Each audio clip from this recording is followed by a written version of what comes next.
She was a brilliant marketing executive, betrayed by her husband and framed by a powerful man inside the company she helped save. Just when her world shattered, she chose to rise, not as a victim, but as a warrior. This is Claire Monroe's story, a tale of heartbreak, corporate warfare, redemption, and a love that defied power games. You won't believe how she fought back and what she found at the end of it all. Where are you watching from? Drop a comment below, and don't forget to subscribe for more unforgettable stories that stir your soul and spark your strength. The rain danced mercilessly against the expansive windows of Claire Monroe's office, blurring the glittering skyline of Manhattan into streaks of gold and gray. Her reflection in the glass was a ghost. Eyes tired, lips pressed into a line too familiar, posture rigid like she was holding herself together through sheer force of will. On her desk lay a manila envelope, slightly crumpled at the edges, the words "Final Divorce Agreement" staring up at her like a cruel joke. Her signature sat beneath Evan's, dated just 3 days ago. 33. Divorced, and betrayed by the two people she'd once trusted most in the world.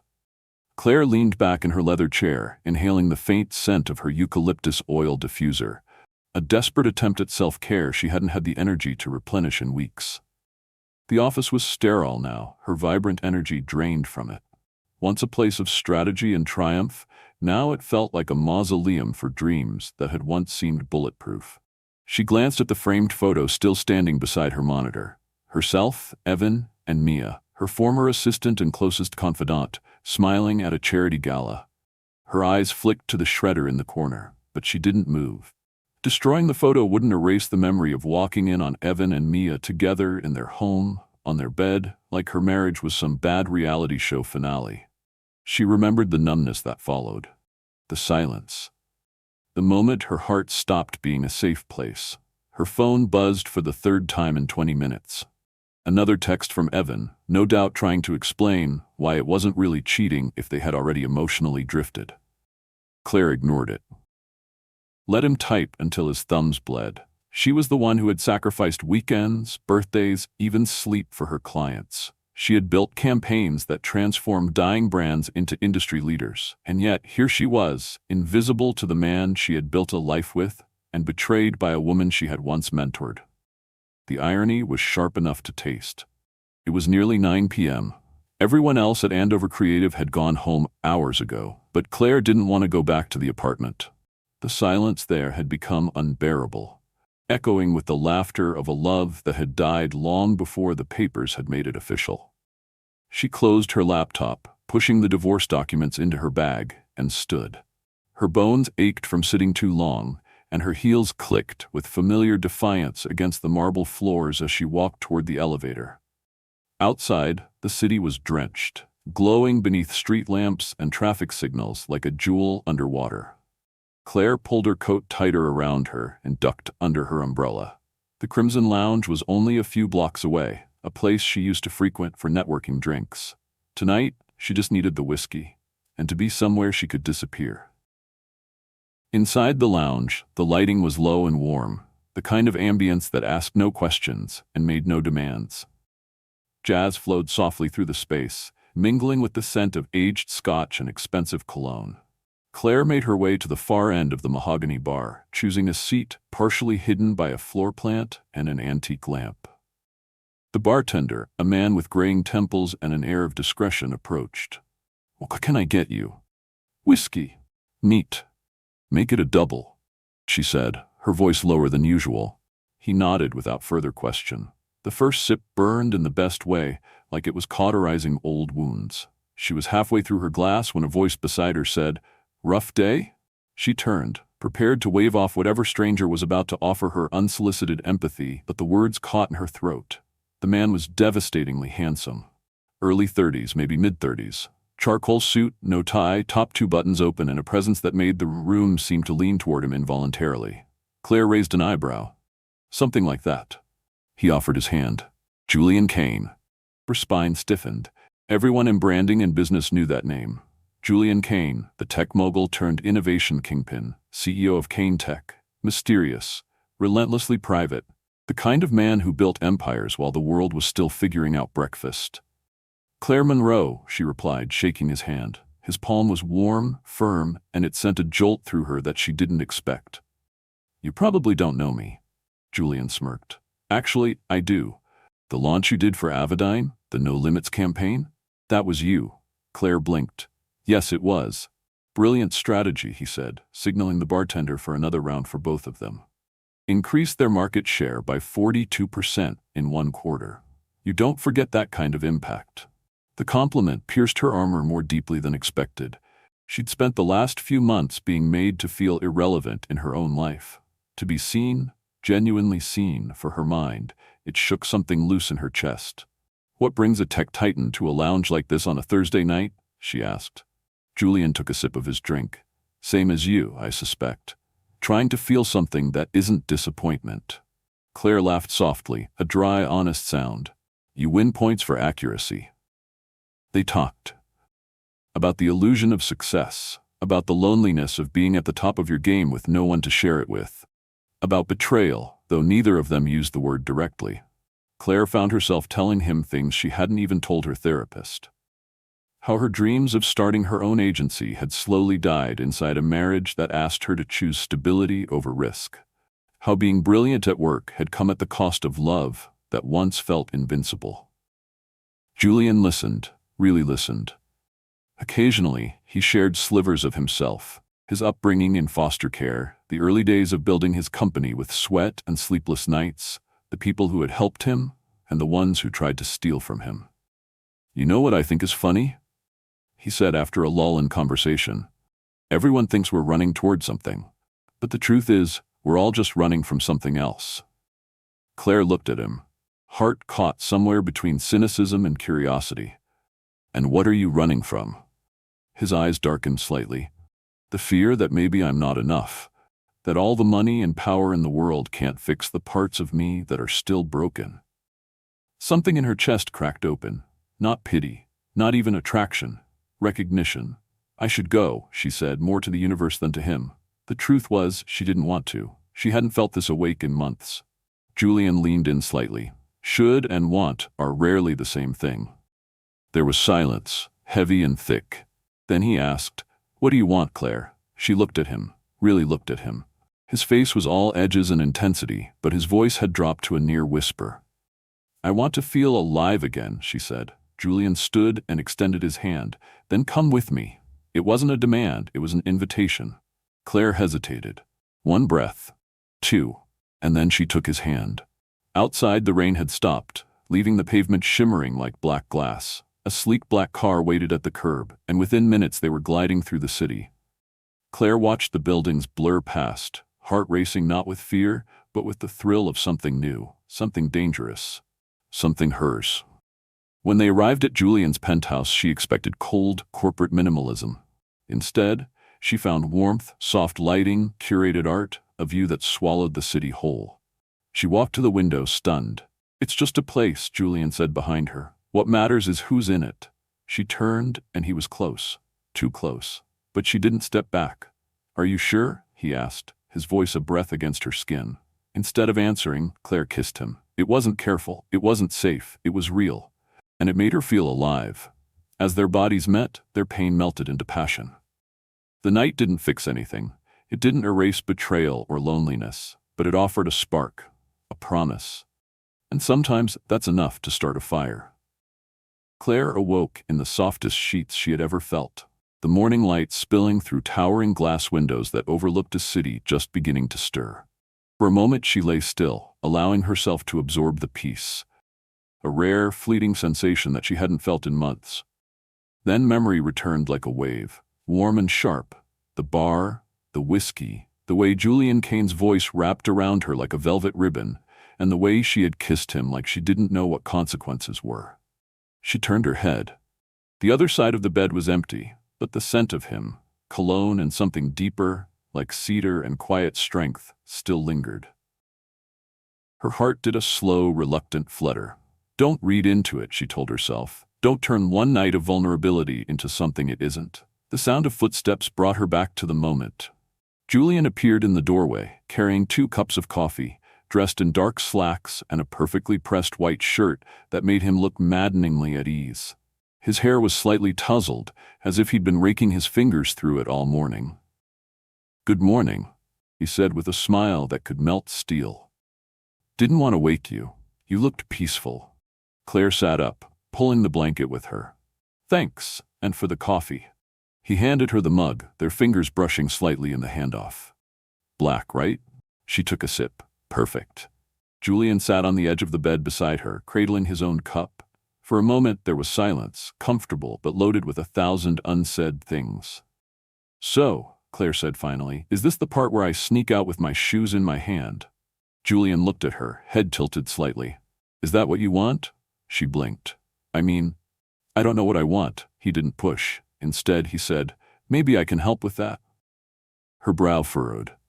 "How so?" Julian set his cup on the nightstand and turned to her fully. "Claire, I didn't approach you last night just because I thought you were beautiful. Though, to be fair, that didn't hurt. I approached you because I've been watching your career for years. You've got one of the sharpest marketing minds I've ever seen.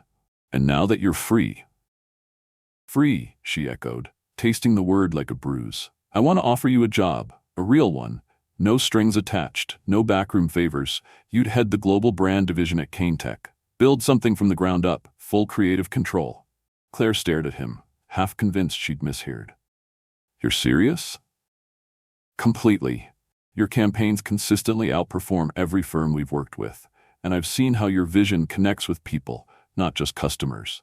Stakeholders, investors, the industry. You don't just sell products, you tell stories. That's what we need." Claire hesitated. It was tempting. God, was it tempting. After everything that had happened at Andover, the idea of starting over with autonomy, resources, and support, it was exactly what she'd fantasized about during late-night wine sessions in her apartment. "But this doesn't have anything to do with what happened between us last night?" she asked, voice low. Julian shook his head. "No, what happened between us was real and separate. If anything, it makes this harder because I don't want to blur the lines. But this offer, it's based solely on your talent." She searched his face for a hint of duplicity, found none. Just sincerity and a flicker of something more vulnerable, more hesitant, like he was holding his breath. Claire leaned back, coffee forgotten in her lap. "Let's say I say yes. What does that look like?" "You'd move into the corporate suite at our Midtown office, build your team, run the branding for all future product launches, starting with our wearable AI assistant. We launch in 6 months. Her marketing mind snapped into gear almost reflexively. "What's the current positioning?" Julian smirked. "That's what we need you for." She paused, considering. Then another thought struck her. "What about your executive team?" "They won't like it," Julian admitted. "They'll say it's too fast, too personal. But I built this company on instinct, not consensus, and my instinct says this is the right move." Claire tilted her head. "So I'd be walking into a room full of people waiting for me to fail." He met her gaze. "Yes. But they'd underestimate you. That's always been your edge." She laughed softly. "You're really good at this." "At what?" "Making things sound like destiny." "Maybe it is." She stared into her coffee, pulse racing. "You really believe in me?" "Claire," he said gently, "I would bet everything I've built on you." The air between them tightened with something electric. She wanted to believe him, desperately. But she'd been burned before, both professionally and personally. Trust didn't come easy anymore. Still, she thought of the apartment she no longer recognized, of the agency she had given years to only to be betrayed and discarded, of the little girl inside her who had once dreamed of running the world with nothing but her ideas and her voice. And Julian Kane, this man who looked like a magazine cover but spoke like a confession, was offering her a chance to start over. Not as a favor, not as penance, but as a challenge. "I want the offer in writing," she said. Julian's smile widened, naturally. "And I want to choose my team, my budget, my own office. Done. And we keep things strictly professional." Julian paused. "For how long?" Claire arched a brow. "As long as it takes." He nodded, accepting her terms without flinching. "Then welcome to Tech." She extended her hand. He took it without hesitation, their handshake firm but undeniably charged. Neither of them mentioned the kiss they had shared, or the night they had spent together. They didn't need to. Later that day, Claire stood outside the sleek, mirrored building that housed Tech's headquarters. She had signed the contract an hour earlier, met with HR, and toured the floor she would soon lead. Her new office was breathtaking. Corner unit, panoramic views, the kind of space that told people power lived here. She ran her fingers over the polished desk, already envisioning storyboards, campaign walls, creative briefings that would push boundaries. This wasn't just a job, this was a resurrection. As she looked out over the city, Julian appeared in the doorway. His suit jacket was off, sleeves rolled, tie loosened just enough to make him look human. "How does it feel?" he asked. Claire smiled slowly. "Like I just jumped off a cliff." Julian stepped closer. "You'll learn to fly." "I don't need wings," she replied. "I build jetpacks." He laughed, the sound low and genuine. "Good, because we're going full throttle." For the first time in months, Claire felt something stir inside her, not just relief or adrenaline, but hunger, purpose, fire. She turned toward him. "You said you wanted me to build something here." Julian nodded. "Then I need you to stay out of my way. No interference, no suggestions. I build it, or I walk." Julian held up his hands. "Deal. But you should know one thing." "What?" "I didn't just hire you to build something for Kane Tech." She narrowed her eyes. "Then for what?" "For us." Claire froze. Julian's gaze didn't waver. "I won't touch that line, not unless you do first. But I won't pretend the line isn't there, and I won't apologize for caring about someone brilliant." Claire took a step forward, close enough to smell the faint scent of his cologne again. "We'll see," she said. "Let's make history first. Then maybe we make something more." And with that, she turned back to the window, reclaiming the skyline not as a dream, but as her next conquest. This time, she wouldn't just rise, she would soar. The first morning, Claire walked into Kane Tech's Midtown headquarters as the new global brand director. She wore navy heels that clicked with precision and confidence against the marbled floors. Her fitted blazer clung like armor, her red lipstick a war paint she hadn't worn since before her divorce. She didn't smile. She didn't need to. The receptionist blinked twice before managing a greeting. Claire gave a polite nod and stepped into the private elevator that would take her to the executive floor. As the doors closed, her reflection in the mirrored walls stared back. Chin high, eyes sharp, fire beneath the calm. No one here knew her yet, but they would. Her new office was a glass-walled haven with panoramic views of the skyline and a customized setup that was already waiting for her. Julian hadn't been kidding when he promised full resources. A sleek tablet sat on the desk beside her nameplate. Claire Monroe, Director of Global Brand Strategy. It felt surreal, not like a beginning, like a reclamation. Before she could settle in, her assistant knocked and stepped in. "Hi, I'm Lena Cruz," she said, offering a small but sincere smile. "Julian said you prefer efficient and smart, so hi." Claire's lips curled slightly. "You had me at efficient." Lena handed her a portfolio. "Here's a breakdown of the current brand positionings, marketing strategies in progress, and the exec schedule. Also, everyone's already speculating why you're really here, so heads up." Claire raised an eyebrow. "Let them speculate. I'm not here to win friends." "Good," Lena said with a grin. "Because you probably won't." They hit the ground running. By the second hour, Claire had already requested a full audit of all brand verticals, canceled 3 ineffective digital ad campaigns, and scheduled one-on-one meetings with every department head. At 11:04 a.m., she entered her first executive roundtable. The tension was instant. 12 men and 3 women, mostly in their 40s and 50s, turned as she stepped in. The air shifted with a kind of subtle territorial resistance that no memo could soften. Julian wasn't there yet. She took her seat at the far end of the oval conference table. Whispers had already begun before she arrived, but now they simmered behind polite expressions. Claire noticed the way Gordon Strickland, Julian's CFO, kept his fingers steepled and his eyes fixed on her, assessing like a chess player sizing up a new piece on the board. When Julian walked in 5 minutes later, conversation hushed instantly. He wore a slate gray suit and that practiced, unflappable calm of someone used to being the smartest man in the room. "Let's begin," he said. "Claire, this meeting is yours." She stood, flipped open her folder, and began. She laid out a 6-month rebranding roadmap that addressed Kane Tech's biggest weaknesses: lack of emotional connection with users, brand fatigue in international markets, and inconsistent narrative across product lines. Her delivery was direct, backed by data, sharp as glass.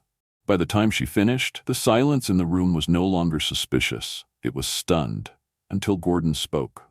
"Well," he said slowly, "that was certainly comprehensive." Claire didn't flinch. Comprehensive is what you get when you hire someone for their mind. His smile didn't reach his eyes. "Of course, though I do wonder if the timeline is a bit ambitious." Claire tapped the tablet in front of her. "Not if the company aligns behind it, which I assume is the goal here." Julian leaned back, watching the exchange unfold like a tennis match. "I think the plan is aggressive in the right way," he said. "Unless there are any strong objections?" A few murmured agreements followed, mostly tepid. But Gordon remained silent, his eyes narrowing just slightly. After the meeting, Claire returned to her office to find Julian waiting by her window, a tumbler of something amber in his hand.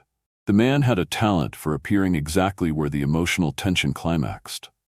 "You certainly didn't waste time making an impression," he said, handing her a glass. "I don't believe in slow starts," she replied, taking a sip. "I noticed," he smiled. Gordon definitely noticed. Claire walked to the window, feeling the city hum beneath her feet. He's a gatekeeper, and he doesn't like when someone else brings a key. Julian joined her. "Gordon's been here since the beginning. He helped me fund the company when it was just me and 3 coders in a warehouse. He's loyal." But, Claire pressed, "he's also protective, sometimes to a fault." She turned to face him. "Let me guess, he thinks I'm a distraction." Julian didn't deny it. He's old school, suspicious of anything that doesn't come with a spreadsheet and a 5-year history. "Well," she said, draining the last of her drink, "he'd better get used to it, because I'm not going anywhere." The next few weeks were a whirlwind. Claire overhauled the visual identity for Canetech's newest product, introduced a storytelling framework that humanized their technology, and revived morale within the creative department.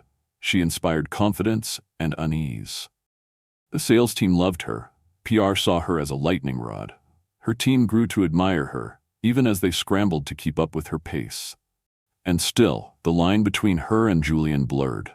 They stayed late, working across whiteboards and coffee cups, sketching strategies and laughing at 2 a.m. slide mishaps. Every now and then, their hands brushed, their eyes lingered, but nothing more happened. Not yet. It wasn't avoidance, it was patience. A storm held at bay by mutual respect and professional boundaries they both knew were brittle. Then came the charity gala. It was a Canetech-sponsored event, black tie, high profile, packed with tech leaders and celebrities. Claire arrived in a black off-shoulder gown that silenced conversation when she entered. She wasn't just powerful, she was devastating. Julian found her near the bar, and for once, he didn't speak. He just looked at her. And Claire, despite every part of her that warned her against it, smiled. They spent the night weaving through crowds, exchanging witty barbs and subtle touches. At one point, Gordon approached with a smirk that didn't reach his eyes. "You certainly know how to turn heads, Claire." "Only the ones worth turning," she replied smoothly. He laughed, but the tension beneath it was ice cold. Later that night, Julian drove her home in his car. When they reached her building, he stepped out and opened the door for her. She hesitated. "Julian, I know," he said, voice low. "We said boundaries." Claire stepped closer. "We also said honesty." He studied her for a long second. "I think about you constantly." She felt the words crack through her chest. "I know," she whispered. "But it can't cost you your position or your credibility." She looked up at him, her heart thundering. "Then let's be careful." Julian leaned down, brushed his lips against her temple. A promise, not a claim. As she stepped into her lobby, Claire knew things had changed. Their relationship, still unnamed, had crossed a line. They were more than colleagues now. They were 2 forces orbiting the same fire, resisting the inevitable pull. But the fire was coming, and Claire could already feel the heat. Back at Canetech, things shifted. Subtle, but real. Claire noticed files not where she left them. Reports that had been accurate suddenly returned with errors she hadn't made.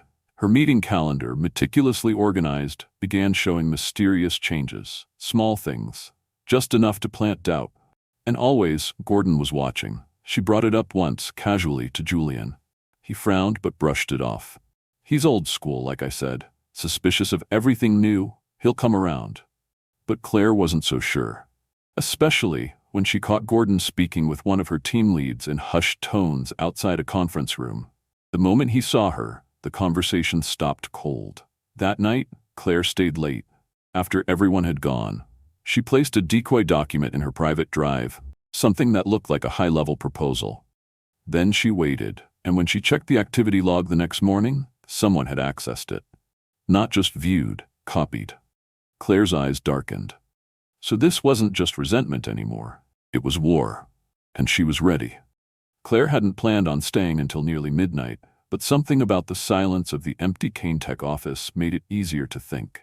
The usual noise, the hum of elevators, the muted chatter, the endless ping of Slack messages, had finally gone quiet, and in that stillness she could feel her instincts sharpening. She sat at her desk, staring at the access logs Lena had helped her discreetly pull from the company's internal network. The data was clean but unsettling. Her private marketing drive had been opened 3 times in the past week from locations she hadn't been logged into. At first, she doubted herself. Maybe she'd forgotten, maybe she'd left a tab open. But the timestamps didn't lie. Someone was inside her files, and she had a very good idea who it might be. Claire's decoy proposal, an elaborate but intentionally flawed branding strategy for Kane-Tech's upcoming wearable launch, had vanished from her cloud folder 2 nights ago. Just like that. She hadn't told anyone about it, hadn't even discussed it in meetings yet. And now, as if by coincidence, Gordon Strickland had suddenly begun raising concerns about the project's direction, citing internal inconsistencies that only someone who'd seen her rough draft could have known.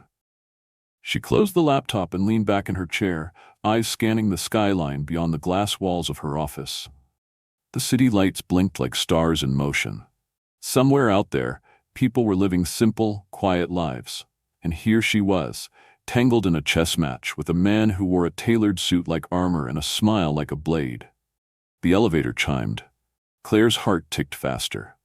No one should be here at this hour. She stood and stepped lightly toward the door. Peering down the hallway, a shadow crossed the glass corridor. It was Lena, Claire exhaled. "Jesus, you scared me," she said as her assistant stepped into view, breathless. "Sorry," Lena said, clutching a manila folder. "I wasn't sure you were still here." Claire gestured her in. "What is it? I thought you should see this." Lena set the folder down and flipped it open to a printed email thread. "This came across my desk accidentally. It was meant for Gordon's team. I don't think they realized I was CC'd on a chain before they tried to delete the attachment from the archive." Claire's eyes narrowed as she scanned the content. Embedded within the thread was a message to one of Kane-Tech's legal consultants, referencing a performance-based dismissal plan for C. Monroe and a review of her increasing liabilities to internal stability. The date was 3 days ago. "They're building a case to fire me," she said flatly. Lena nodded. "And this part, look," she pointed to a bullet point. "Unauthorized marketing initiatives and breach of NDA terms regarding external consultants. But you haven't even talked to anyone outside the company." "No," Claire said, "but they've been in my files. They're manufacturing the narrative." The ache in her temples intensified. The pieces were falling into place, and the picture they painted was ugly. Gordon wasn't just trying to undermine her. He was staging her downfall. "I have to talk to Julian," Claire said. Lena hesitated. "He's been so hard to reach lately." Claire bit her lip. That part wasn't untrue. Ever since the board had ramped up preparations for a massive merger with Helix Technologies, a deal that could double Kane-Tech's market share, Julian had been running at full throttle. Conference calls, site visits, private investor meetings. For the first time since she'd started, she felt him slipping into a world she couldn't quite touch. She called his cell anyway, voicemail. "Julian, it's Claire," she said, her voice calm but urgent. "We need to talk. It's important." She hung up and turned to Lena. "We keep this quiet. For now." Lena nodded. "Whatever you need." By the next morning, everything felt altered. Claire walked into the office to find whispers cutting through the hallway like razor wire. People glanced at her with the kind of furtive sympathy usually reserved for funerals. She could feel it in her bones. Something was happening behind closed doors. A meeting alert popped up on her phone. "Urgent. Office of the CFO, 9 a.m. Her stomach clenched. When she arrived, Gordon was already seated at the head of the table, flanked by 2 compliance officers and a junior attorney Claire barely recognized. The room smelled of fresh ink and sanitized lies. "Claire," Gordon said, his tone smooth, "thanks for coming on short notice." "I assume this isn't about quarterly numbers," she said, folding her arms. "No, it's about your conduct." He slid a folder across the table. "We've received reports and internal evidence suggesting you've been communicating with outside firms regarding proprietary product information." Claire opened the folder. Photocopies of emails, doctored but convincing. They were formatted with her signature, her writing style, even dates that aligned with her late-night sessions. "These are fabricated." Gordon gave a long, exaggerated sigh. "That's not what the security footage says." Claire's breath caught. "What footage?" He tapped his phone and turned the screen toward her. A still frame showed her alone at her desk, late at night, uploading files to a flash drive. "I don't even use flash drives. This is—" "The board has been informed," Gordon cut in. "And as of now, you're suspended pending an investigation. We'll need your badge, your devices, and access credentials." Claire stood slowly. "You're making a mistake." "You already made it," Gordon said, his voice low. "This company doesn't need unpredictable elements. We need loyalty, stability." Her fists curled. "And your definition of loyalty is obedience." "No," he said, smiling. "It's self-preservation." She threw her badge on the table. As she stepped out of the room, the faces of her colleagues blurred past her, frozen in expressions of confusion, pity, and something worse, belief. Julian didn't return her calls that day. Or the next. Claire didn't cry, not at first. She went home, turned off the lights, and sat in the dark for hours, thinking, calculating. But the grief arrived eventually, hot and bitter, the kind that came from betrayal so layered it was almost impressive. She hadn't just lost her job. She'd been erased, silenced. And Julian, his silence cut deepest of all. By the 3rd day, Claire couldn't take it anymore. She walked to the rooftop of her apartment building and let the cold night wind slice across her skin. Her phone rang. She nearly didn't answer. But it wasn't Julian. It was Lena. "You need to come downtown," Lena said. "Someone wants to meet you." Claire arrived at the cafe just after 9. Lena was already seated at a back table with a woman Claire didn't recognize. Mid-30s, sharp blazer, eyes that missed nothing. "Claire, this is Emily Voss," Lena said. "She's an investigative journalist." Claire frowned. "I'm not talking to the press." Emily raised a hand. "I'm not here to write your story. I'm here because I think Gordon Strickland is about to do to you what he's already done to at least 3 other executives." Claire froze. Emily pulled out a folder and placed it on the table. "This is what I have so far. Fabricated evidence, discrediting campaigns, isolated dismissals just before major product releases or M&A deals. And Julian Kane? I don't think he even knows half of it." Claire flipped through the documents. Headlines, personnel reports, whispered allegations. "All of them gone," Emily said. "All of them with spotless records, and none of them able to fight back." Claire looked up. "What do you want from me?" "I want to expose him, but I need proof. Real proof. Access, insight, a partner." Claire leaned back. Her hands were trembling, but not from fear, from rage, from clarity. She'd been thrown into the dark, but now someone was offering her a match. She lit it. "I'm in," she said. And just like that, Claire Monroe declared war. 3 days after being escorted out of Kane Tech like a thief in designer heels, Claire Monroe still hadn't slept. The silence in her apartment, once her sanctuary, had grown heavy with the weight of confusion and betrayal. She stared blankly at her laptop screen, a dozen job board tabs open, each rejection a slap in the face, each silence louder than the last. Her reputation had been obliterated overnight. The industry was already whispering. Claire Monroe, the branding prodigy who leaked proprietary tech documents for a payout. No one called to ask her side. No one doubted Gordon Strickland's version. And worst of all, Julian Kane hadn't called. Not once. Not a message, not even a voicemail. It was as if she had never existed. She stood from the couch and poured herself a cup of coffee that had gone cold before she remembered to drink it. Her mind was racing. Who else had been erased like this? How long had Gordon been playing puppet master behind Julian's back? She thought about calling him one more time. Her thumb hovered over his name in her favorites list. But what would she even say? That night at the Crimson Lounge felt like a dream now.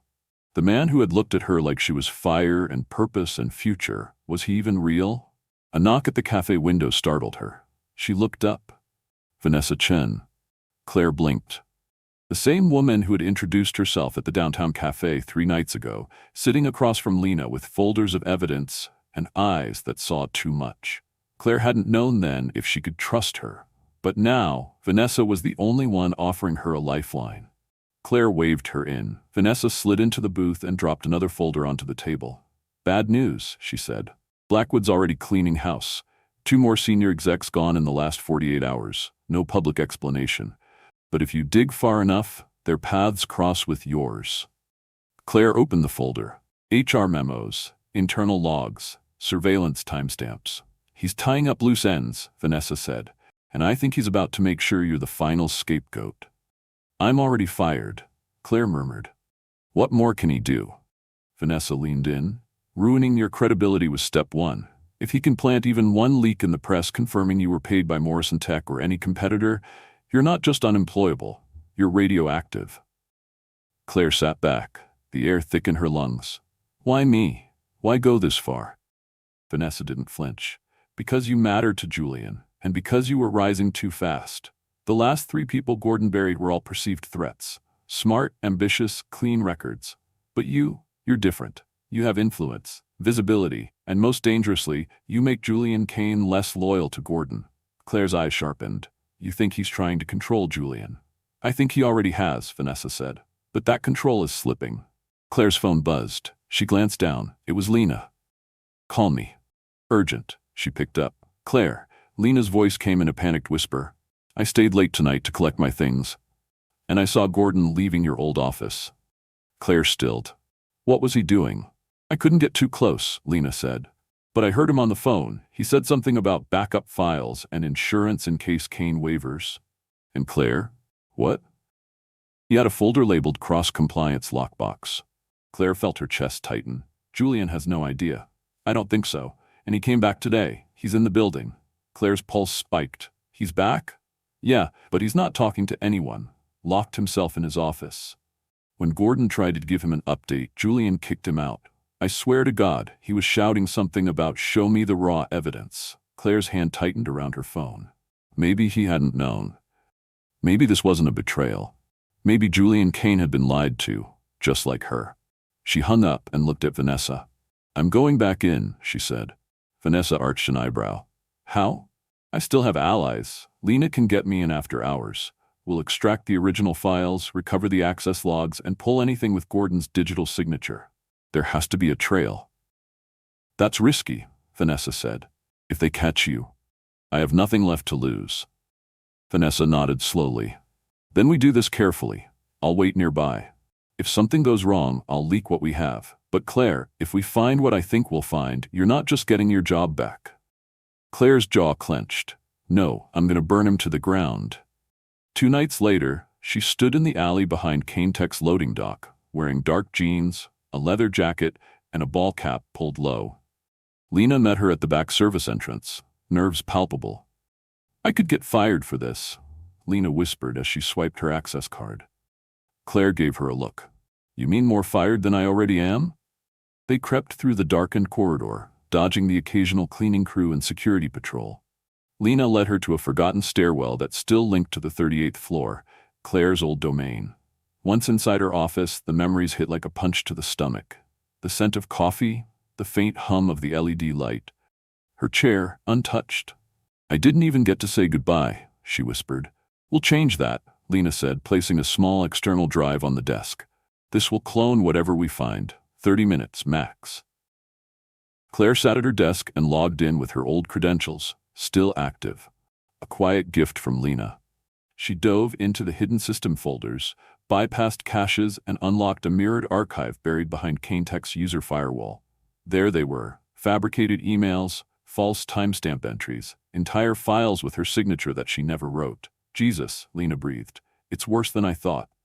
"Keep downloading," Claire said, her eyes scanning file after file. "We're not leaving without the smoking gun." 10 minutes passed, then 15. They were almost done when Claire froze. She opened a secure compliance archive labeled KX Julian Override. Inside were documents, dating back years. Internal audits with redacted pages, emails between Gordon and external vendors, and a memo to Julian, unsigned, warning him about potential legal exposure from early funding missteps. "Oh my God," Claire whispered. "What is it?" "He's been blackmailing Julian this whole time." Lena paled. "With what?" "With his past. Mistakes. Business practices that toe the line. Gordon kept it all hidden, then used it as leverage." Claire copied every single file. They left 10 minutes later, drive in hand, nerves on fire. Back at Vanessa's studio apartment, they transferred the data to her encrypted system. Vanessa was nearly shaking as she clicked through. "You did it," she whispered. "Claire, this is everything. Emails, access logs, the digital fingerprint trails. It's over." Claire leaned against the wall, adrenaline crashing. Not yet. The next day, she dressed in navy again. Walked through the glass doors of Kane Tech like she still belonged there. Security tried to stop her. "Tell Julian Kane," she said, voice cold and calm, "that Claire Monroe is here with the truth." 5 minutes later, she was in his office. Julian looked like hell. His tie loose, eyes haunted, face unshaven. He stood the moment he saw her. "Claire?" She held up the flash drive. "I know everything," she said, "and so do you now, I hope." He stepped forward, almost as if to touch her, then stopped himself. "I didn't know what to believe." "You believed Gordon." "I saw the evidence, emails, footage, all fake." She tossed the drive on his desk. "Here's the proof. He's been manipulating you for years, holding your past against you, blackmailing you into silence." Julian stared at the drive. Slowly, his hands curled into fists. "What have I done?" "You let them erase me," she said softly. "You let them turn me into a villain while you disappeared." "I couldn't reach out," he said. "Gordon locked down every comms line. I've been fighting behind closed doors, trying to get to the bottom of it, but I didn't know how deep it went." Claire crossed her arms. "Now you do." Julian met her eyes, and for the first time in weeks, she saw the man she had believed in. Not the CEO, the human. "I'm gonna fix this," he said. "You have my word." Claire nodded once. "Good, because I'm not just clearing my name." "What else?" he asked. She stepped closer, fire in her voice. "I'm taking him down." And Julian, his jaw tight and heart in his throat, whispered, "Together." The war had officially begun. For the next week, Claire barely slept. Her days were a blur of encrypted file transfers, whispered phone calls, and off-the-record meetings in dim corners of the city. Her former assistant Lena proved invaluable, smuggling access credentials and tracking down deleted server logs. Vanessa, ever meticulous, helped map out timelines, cross-reference data, and prepare what would soon become a legal and journalistic bombshell. They worked from Vanessa's apartment, the walls now covered with pinned documents, printouts, photos, and sticky notes. Claire stood in the middle of it one morning, her coffee untouched on the windowsill, eyes scanning the names and dates and strings of connections that now formed a tangled map of Gordon Strickland's decades-long manipulation. 3 executives in the past 6 years, Vanessa muttered, dragging a red marker across a timeline. Each one rising fast. Each one positioned to gain influence just before a major launch or acquisition. And each one, conveniently, discredited with fabricated evidence. Claire stared at the names. Thomas Green, Sarah Kim, Jordan Everly. All brilliant, all destroyed, and now, her. "It's a pattern," she said, "and it ends now." Vanessa turned. "You ready to do this?" Claire didn't hesitate. "Let's finish it." That evening, Vanessa set up a secure line with an investigative team from the Tribune. A respected tech journalist named Malcolm Hayes joined the call, his voice low and careful. He'd covered corporate corruption for over a decade, and the moment he saw Vanessa's compiled dossier, his tone shifted from skeptical to serious. "This is massive," Malcolm said, "but we're going to need corroboration, eyewitnesses, internal confirmation. I can't run with it unless it's airtight." "You'll have it," Claire said. She wasn't bluffing. The next step was finding someone inside Kane Tech brave or foolish enough to talk. Lena was already too exposed, so Claire reached out to an old contact, Mark Yates, a mid-level compliance officer who had always respected her work and, more importantly, had once confided in her over drinks about his discomfort with Gordon's growing control over the company's ethics department. She met him in a quiet bar outside Midtown. Mark looked anxious, glancing over his shoulder every few minutes. "This is dangerous, Claire," he said, nursing his drink. Gordon has eyes everywhere. He controls internal audits. He's close with half the board. If he finds out I spoke to you—" "He won't," she said, placing her hand over his. "But if we don't stop him, he'll do this to someone else. And next time, no one will be left to fight back." Mark hesitated, then pulled out a thumb drive. "This is from my personal terminal. Archived compliance logs, internal meeting recordings. He's been using offshore dummy vendors to redirect funds. That's where the bribe rumors came from." Claire took the drive, heart pounding. "You're a good man, Mark. I'm just tired of watching people like you get ruined while he plays puppet master."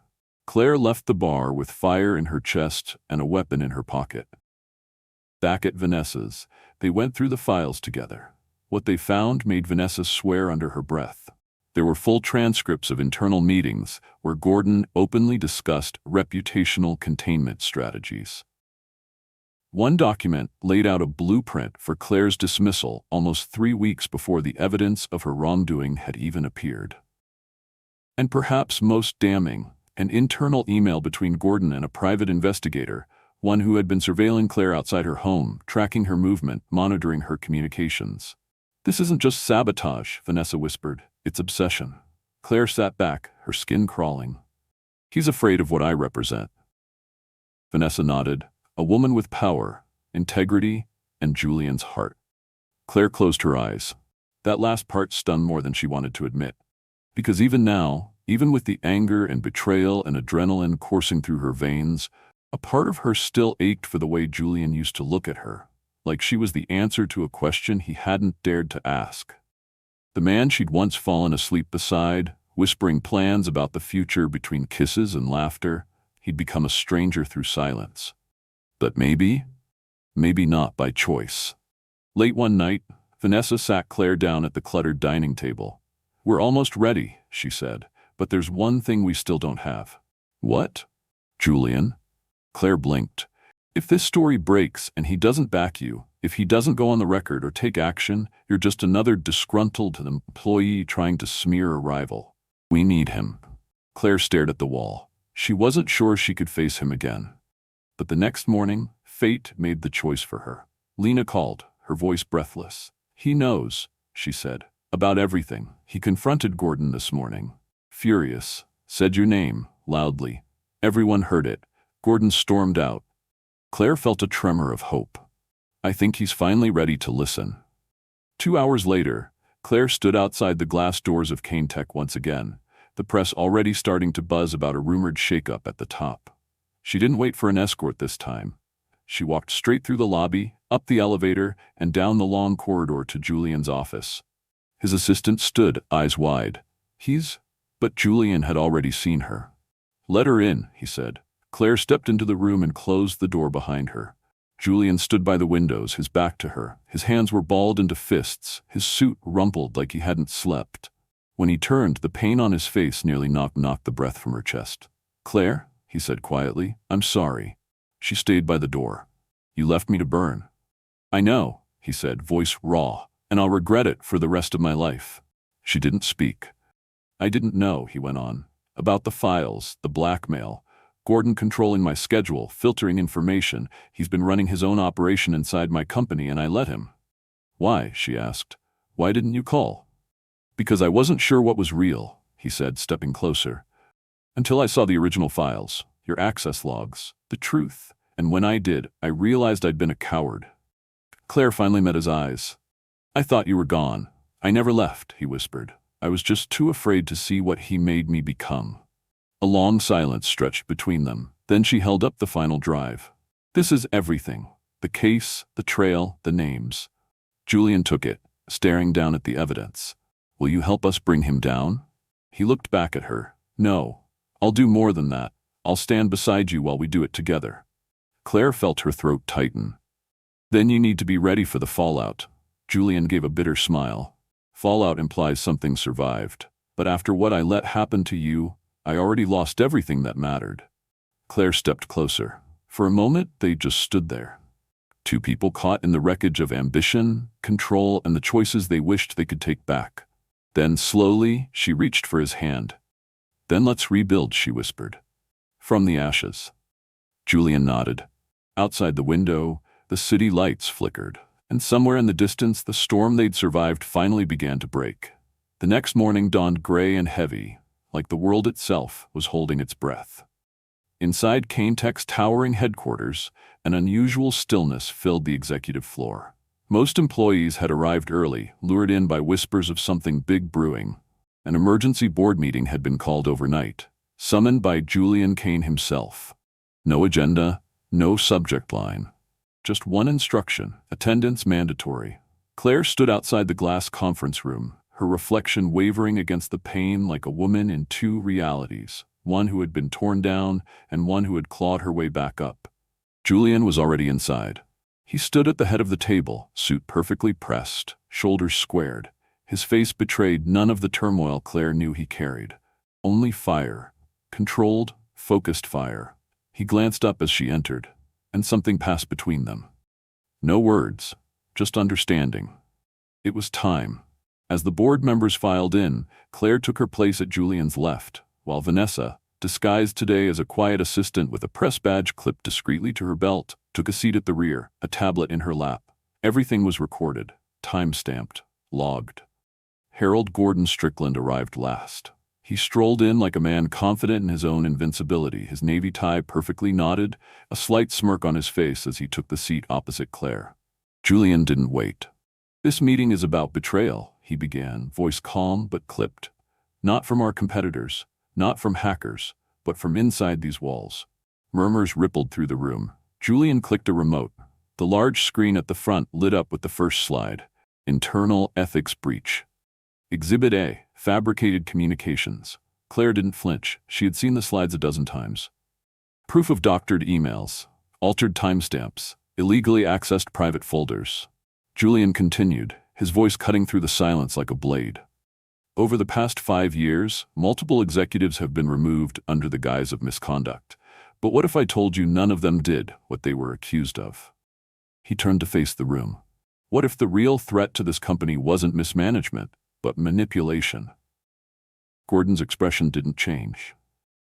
He leaned back in his chair, hands folded neatly in front of him. "Julian," he said evenly, "you're making serious accusations. I trust you're prepared to defend them?" "I'm not just prepared," Julian said, clicking again. "I'm armed." Slide after slide flashed across the screen. Screenshots, audit trails, compliance reports, backdated deletion logs, all tracing back to Gordon Strickland's terminal. Gordon's jaw tightened, but he didn't speak.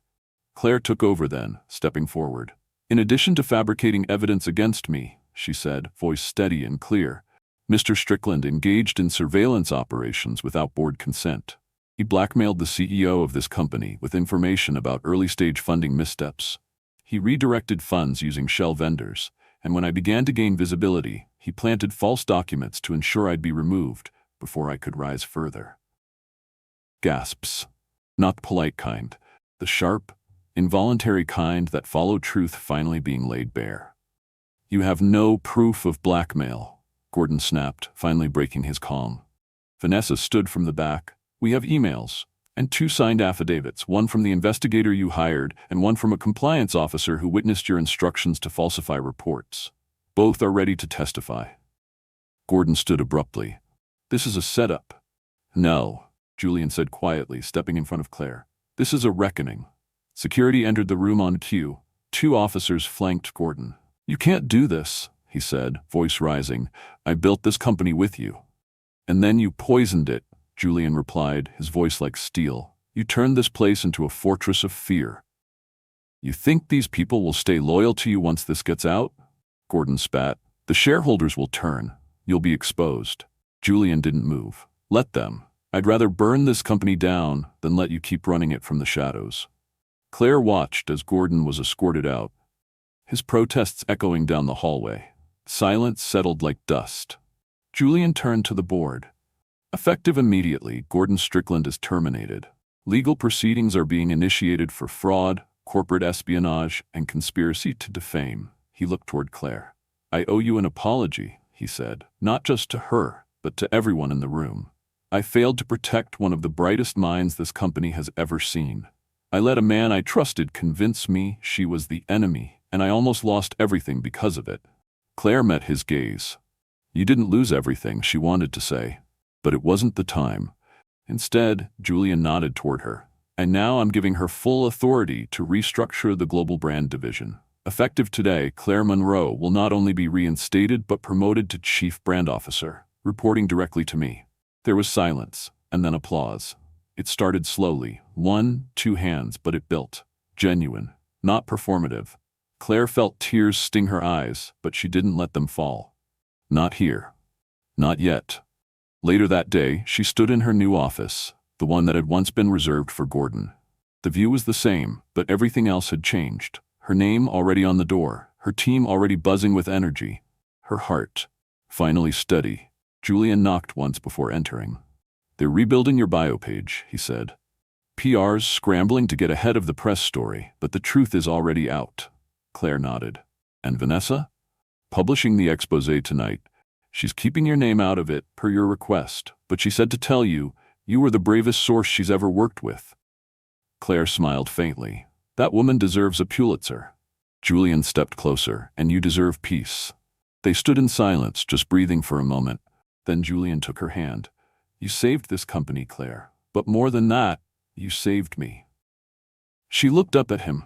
I didn't do it for you, she said, voice soft but honest. I did it because I couldn't let him win. He nodded, eyes flickering with something she hadn't seen since before the fall, hope. I'd like a chance, he said, to start over, with you. No lies, no secrets, no boardrooms between us. She didn't answer right away. She walked to the window instead, looking out over the city. I spent so long climbing this ladder, she said, only to be knocked down by someone I never saw coming, and now that I'm here again, I want to build something new. Real. Sustainable. She turned back to him. I need time, but I'm not saying no. Julian smiled, not the charming CEO smile, something smaller, more real. I'll wait, he said, as long as it takes. And for the first time in what felt like forever, Claire believed him. She turned back to the view, her reflection now solid in the glass. A woman who had walked through fire and come out forged. Not unscarred, but unbreakable. 6 months later, Claire Monroe stood in the heart of her new kingdom, a glass-walled command center at the top of Caintek's newly renovated brand innovation floor. Around her, teams buzzed with energy, idea boards filled with sketches, bold headlines, and concepts that pushed boundaries. It was exactly the kind of space she had always dreamed of building, where creativity wasn't boxed in by hierarchy and talent spoke louder than politics. She sipped her espresso slowly, eyes fixed on the live dashboard tracking the global rollout of Caintek's new wearable, Vox. Every red pin on the screen marked a launch event, a headline, a market penetrated. Her team's campaign, rooted in authenticity, human connection, and narrative branding, had not only met projections, it had shattered them. 52% increase in engagement, 37% rise in global market share, and a record-breaking pre-order sellout across 5 continents. Claire set the cup down and smiled. This wasn't just a professional win. It was a reclamation. Behind her, Lena stepped in, tablet in hand and a knowing grin on her face. Just spoke with Forbes. They're naming you Brand Visionary of the Year. Want to prepare a quote? Claire arched a brow. Make it short. Something about integrity being louder than spin. Lena laughed. You're scary good at this now. Claire turned back to the screen, her tone softer. Not just good. Ready. And she meant it. For the first time in years, Claire felt like her life wasn't something she was managing. It was something she was living. But success, as she had learned, didn't always arrive without shadows. In the months since Gordon Strickland's removal, Caintek had undergone an internal transformation. Compliance teams were restructured, ethics protocols were revised. Those previously silenced found their voices again. The board, initially wary of Claire's rapid rise, now sought her input as frequently as they once questioned it. Yet amid all the motion, one constant had remained: Julian Cain. He had kept his word. Let Claire lead. Let her rebuild. Let her breathe. Their relationship had taken a new shape, one built slowly, deliberately, and with care. No late-night rendezvous or whispered promises in empty corridors. Instead, they met outside the walls of the company. Quiet dinners, long walks, conversations about childhood, fear, and what it meant to trust again. They were no longer two people trying to escape their pasts. They were two people choosing each other in the present. And on a Thursday evening in late spring, Julian finally asked the question he had carried since the day she walked back into his office with fire in her eyes and a flash drive in her hand. It was at the penthouse, the same one where she had first kissed him, the same place she had once woken up, unsure if she was a lover or a mistake. But this time, the air was different. She stood at the floor-to-ceiling windows, her figure bathed in twilight. The city below pulsed with life, but inside it was still. Julian approached quietly, something hidden behind his back.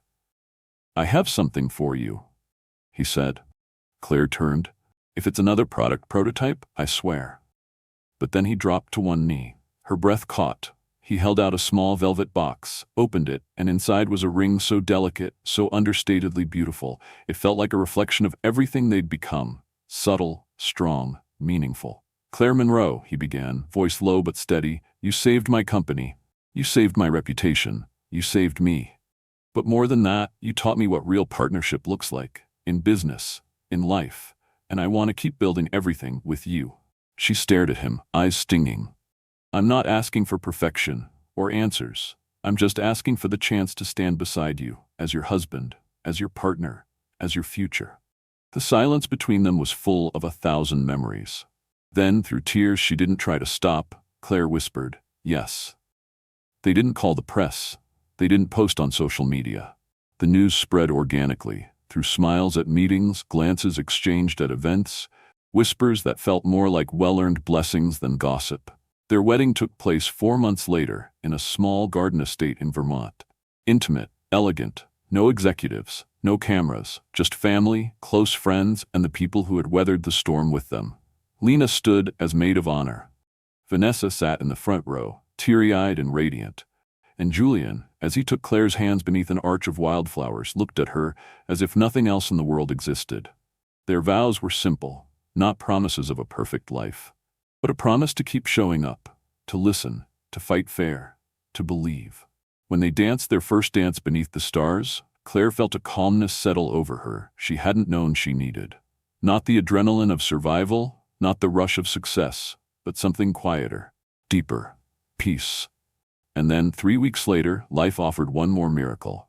Claire stood in her bathroom, barefoot, staring down at the pregnancy test in her shaking hand. 2 pink lines. She laughed and cried at the same time, pressing a hand to her stomach. "Oh," she whispered, "you're real." When she told Julian, he dropped his coffee and pulled her into a hug so tight she thought they might both explode from joy. "Are you sure?" he asked, voice cracking. Claire nodded, eyes wet. "We're going to be parents." Their days shifted slowly after that. They still worked, still led, but now their evenings were filled with nursery planning, doctor appointments, and arguments over paint swatches. Julian insisted on building the crib himself, despite having zero experience with tools. Claire insisted on learning baby CPR from YouTube videos at 2 a.m. And somehow, in the middle of it all, they still found time for each other. One night, Claire sat on their terrace, wrapped in a blanket, watching the city twinkle. Her bump was small but undeniable now, her body already changing in quiet, powerful ways. Julian came up behind her, pressing a hand gently to her belly. "She kicks," he whispered. Claire leaned into him. "She knows her dad's near," he smiled. "You think it's a girl? I think it's someone strong, someone fierce, someone who'll change the world." Julian kissed her temple, just like her mother. Claire looked out at the city, this time not as a battlefield, but as a beginning. She had been broken, she had been betrayed, she had been underestimated, but she had never stopped, and now she was loved. She was leading, she was creating life. As Julian pulled her closer, hand resting protectively over their child, Claire whispered the words she hadn't dared believe until now. "We made it." And they had. Not because life had finally become easy, but because they had chosen each other. Every day, through every storm, through every fall. And now, as the night wrapped around them like a promise, Claire Monroe finally lived her truth. That sometimes, the fiercest kind of power isn't rising alone. It's rising with someone who refuses to let you fall. Life lesson from Claire Monroe's story. Claire Monroe's journey is more than just a tale of corporate betrayal, redemption, and love. It's a powerful reminder of the strength we often forget we carry within. She was torn down by those she trusted, humiliated, and cast out of the very world she helped build. But instead of letting the lies define her, she chose to fight, not just for her career, but for her truth. Her story teaches us that resilience is not the absence of pain, but the courage to keep moving through it. Claire didn't wait for someone else to save her. She investigated, strategized, and rebuilt from the ashes with integrity and determination. And along the way, she discovered that love isn't about grand gestures or perfection. It's about choosing each other in the quiet, messy, uncertain moments, and standing side by side through the storms. We live in a world where power often hides behind manipulation and influence. But Claire's rise reminds us that real power comes from authenticity, from standing for something when it would be easier to walk away.